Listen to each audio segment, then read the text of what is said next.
Hello and welcome to episode 17 of Rabbit Hole Reviews.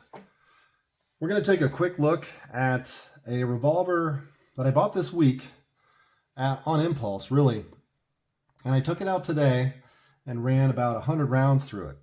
And I got to tell you, for what I paid for this revolver, which out the door with everything, tax, transfer, shipping, what have you, it was just over 300 bucks. So less than 3.25. And for the money, this thing is amazing, right? Now, granted, my amazing opinion of this is based on 100 rounds that I ran through it. So of course, more testing is to follow and I'll really ring it out. But in the roughly 40 minutes that I took this gun out and fired, I ran 100 rounds through it. Rapid fire, slow fire, I would go through an entire cylinder, do rapid fire double action, rapid fire single action, slow fire, you name it. Now, I wasn't very creative on the distances. I only shot it at 21 feet, but accuracy was quite good. It has fixed sights, so there's no adjustability whatsoever in the sights. And once I figured out the point of aim and just the sight picture overall, it wasn't too bad. It did kind of favor left in the beginning. And I'll go ahead and bring this target in frame here real quick. If you look on the left here, these were my initial strings of this outing, and it favored left for quite a bit. And once I figured it out, after about, I don't know, an embarrassing number of rounds, probably about 12 rounds until I really got it on target, using no adjustability whatsoever. The bulk of the rounds were in the X and mostly the 9 and 8 ring. So overall, I'm very happy with the accuracy. No complaints there. Unfortunately, I wasn't able to test any plus P loads, and that's a big selling point of this revolver, that it's a medium framed steel alloy revolver, and it weighs roughly 37 ounces. So it has the size and the weight to handle plus Ps, and I really wish I had some on hand today to test. So what I did shoot was a mixture of PMC bronze, and I had some Winchester Olin, some older stuff, and I ran a bunch of this through it. So it was roughly half and half.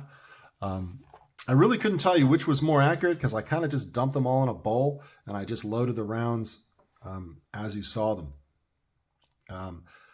Overall, this is just, if this gun feels like it doesn't cost 300 bucks, it feels like a more expensive revolver.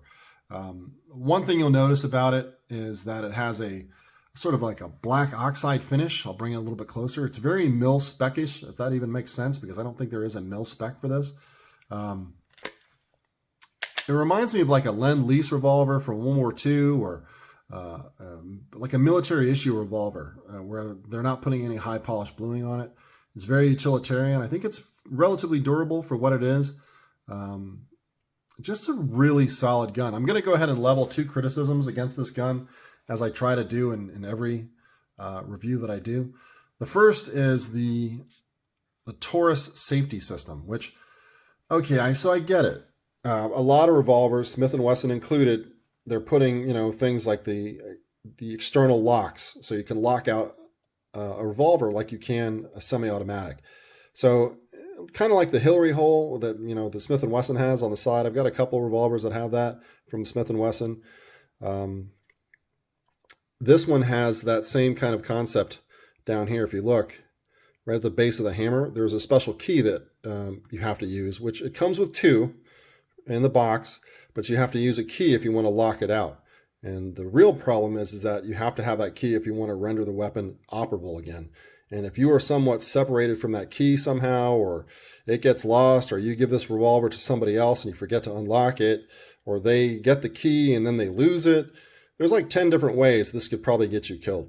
And I just think it kind of goes against the whole design philosophy of a revolver to have any kind of external safety.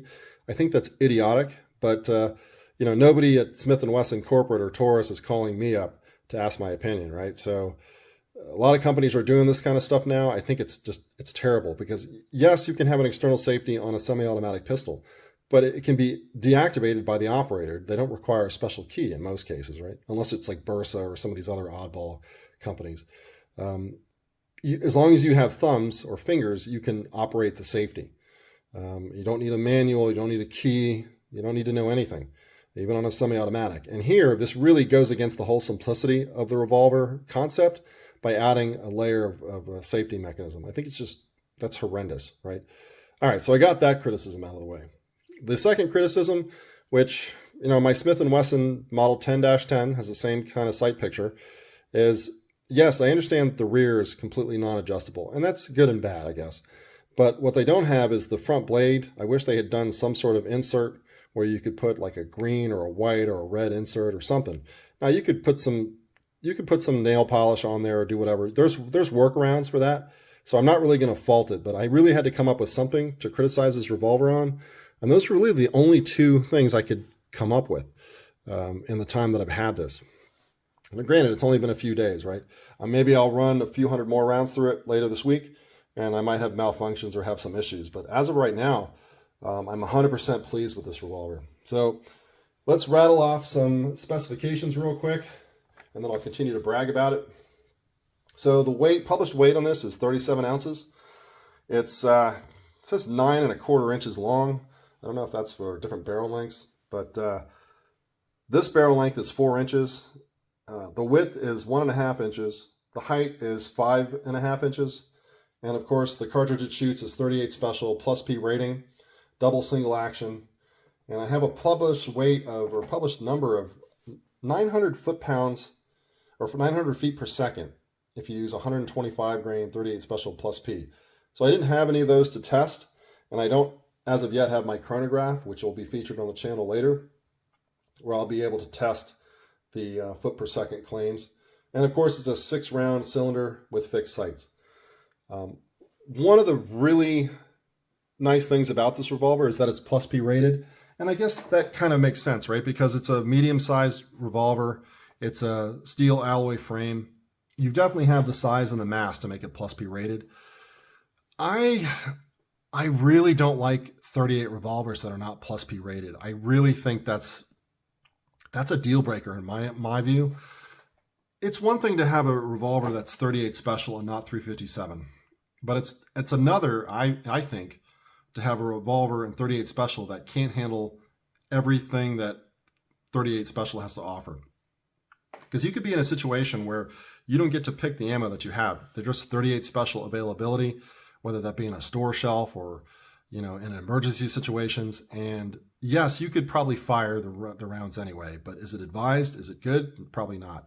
So I think if you're going to buy a 38 special, you should pretty much limit yourself to something that's plus P rated in that caliber, because do you really want a revolver that can't fire the hottest load that chambering has to offer? I certainly don't. So could just be my opinion. But I really think that's a really strong selling point for the Taurus. Of course, the other one is the fact that it's roughly half the price of a Smith, right? MSRP on these is like $500, but I don't think anyone's paying that. Like I said, street prices, if you look hard enough, I'm sure you can find it for right around the $300 out the door price that I did. Let's put it on the scale and see if these numbers are true. I'm sure they are, but we want to see what the loaded weight is and see what we're working with.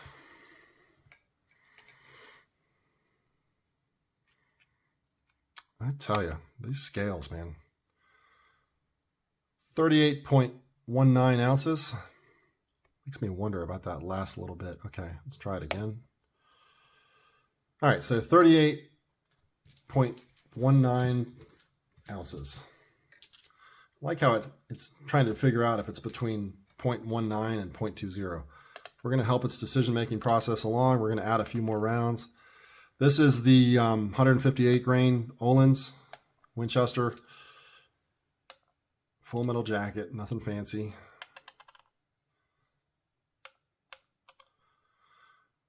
So you're looking at roughly 41.5 ounces with 158 grain full metal jackets. Now, if I were to use this for defense use, I would probably carry something like 125 grain plus P. I probably wouldn't opt for the 158 grain. Not that it wouldn't kill somebody. I just think the plus P is what you really want to go for, mainly because the revolver allows you that capability, so why not use it, right? Let's go ahead and check some trigger pulls really quick. I'm going to guess they're in the 12-pound range, double action. and single action is probably roughly half that. We'll see what we're coming up with. So lots of different people use these. I would say lots of security guards have used these over the years. I just think that, wow, every time I pick this gun up, and I've only had it a few days, so this is probably, this is like having a new girlfriend. She's great because I met her 3 days ago, right? Same thing with this.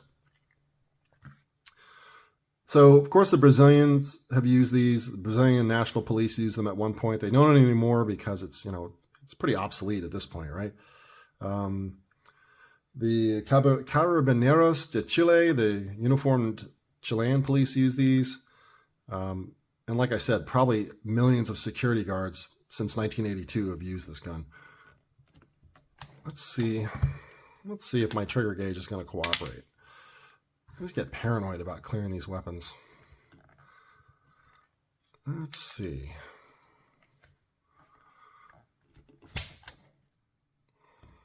And we'll keep doing that. I don't like that. 18.2 pounds? I don't think so. Let's see what we're working with. Might have to shift my position because I don't think those trigger weights are accurate. All right, so 15.6 pounds. Let me see if I can brace it on a table.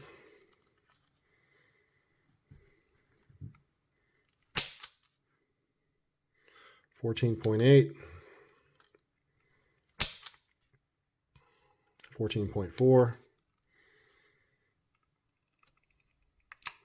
and we lost my little protective sleeve.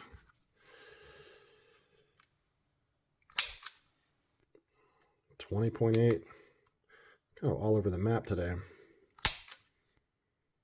11.4. I guess we're going to keep doing this until I find a trigger weight that I like. 10.8.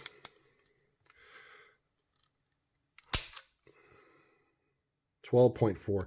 I'm going to, with the variety of different trigger pulls I just did, I'm going to say it's roughly in the 12 to 13 pound range, double action. It's very smooth for what it is. I shot better in double action than I did in single action. When I fired rapid strings of 6 double action onlys, I shot better than trying to take my time. So 7.2 pounds. I'm definitely going to run this gun through its paces. I'll probably run a couple more 100 rounds through it. And I don't know if I'll do a follow-up video, but I'll probably reference some results that I come up with. I'm really going to say, if nothing negative happens, I'm probably not going to post a video. If I have issues, you'll probably see this revolver again. I don't think you will, though. 6.2 pounds. Let's do one more. I'm going to feature 8.6 pounds. So I think some of that's operator error. Maybe my trigger gauge or maybe my position is not quite right. But it's roughly a 12.5, 13 pound double action and around a 6.5 to 7 pound single action. This revolver is just, I recommend it. I recommend picking it up. Now, of course, don't pay too much. That really dictates everything in life. This gun will become less attractive the more you pay for it, just like anything else, a car or what have you. That pretty much wraps this one up. It's probably a shorter video because, one, I really can't say much bad about it.